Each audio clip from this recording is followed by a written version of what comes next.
It's kind of an interesting question, like why car people are into cars, if you think about it.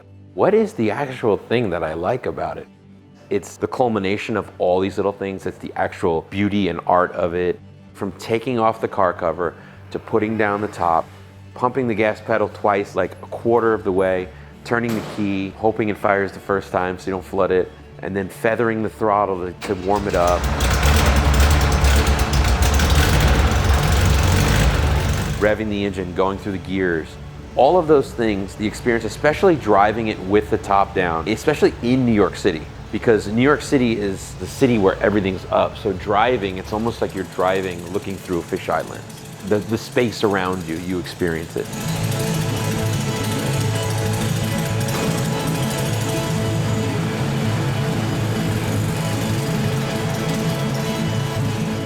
What drew me to BMX and skateboarding and all that stuff, I think it was going against all the normal traditional sports that my mom had me be in. The first time I ever stepped on a skateboard was my sister's skateboard. This was like early 80s.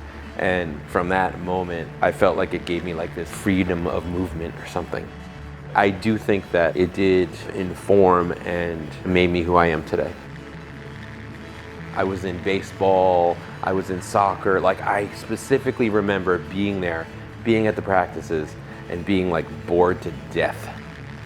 I don't know, it wasn't for me. It was like too dependent on this team type thing where I felt like skateboarding and BMXing was like you could do it by yourself whenever you wanted, you pushed yourself. It was kind of like you were against yourself as opposed to being against other people. And I really liked that concept and that idea. So it drew me to those activities that much more.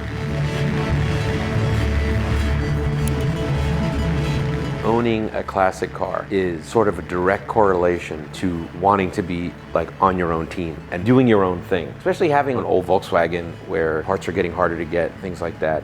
You definitely are sort of like dealing with it by yourself. I think as you get older and as you experience different things, you learn how much going against the grain is worth it.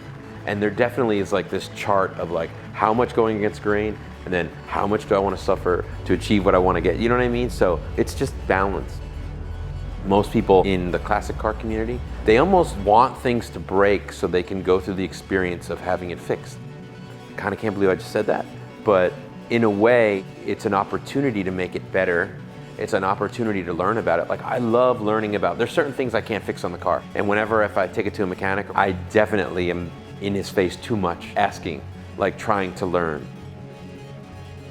There's just something about the analog nature of the car.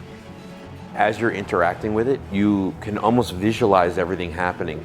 Maybe because you fixed everything. Because you fixed everything and because there's been a problem with everything, you know it so well. When you press on the clutch, you know exactly what's happening. When you touch the gas pedal, that little wire is being pulled, it's going to the dual carbs, they're synced, like you can visualize everything. It's the sound of the car, the sound of the fan. The only reason there's a radio in the car is for my wife, because she wants to listen to music, but I never listen to music in the car because I love hearing the engine. No matter how many drives I've gone on, I love that sound.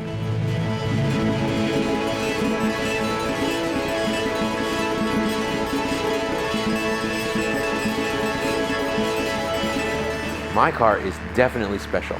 It's special to me, it's special to other people, because not everybody's driving a classic car.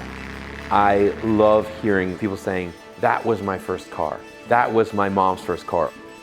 All those stories, it totally connects you. It's like a time machine. You can see the wonder in other people's eyes when they're talking about your car. And to know that your car is giving them that wonder, that shit's amazing. I remember the very first time I rode in a Volkswagen Beetle, which was my first car. And I remember standing in the back of the car, like in between the two seats, and just seeing it all in that experience and smelling the car. Like all those cues that when I got my first Volkswagen, it like brought me back to that immediately because it's such a distinct thing. Unlike modern cars, which kind of like mask the driving experience in a way, in my car, you smell the gas, you smell the oil. If the car has the original seats, you smell like the horsehair that they used to stuff the seats. Like that stuff's kind of crazy. The weird smells about it that kind of never go away and things that you'll remember forever and at the same time are unique and don't smell or feel like anything else. Having a classic car, it does go back to being involved in activities that weren't like mainstream. That analog nature of the car and the feeling of being so tied to it and being so used to it makes you feel more connected. And it's kind of like, honestly, how I feel about street skating. When I'm skateboarding in the street, even though it's like everything's crazy and it's chaotic, you're so tied to that experience and you're so flowing with the environment. I always talk about skateboarding, I never talk about driving, but now that I think about it, it's very similar, you know?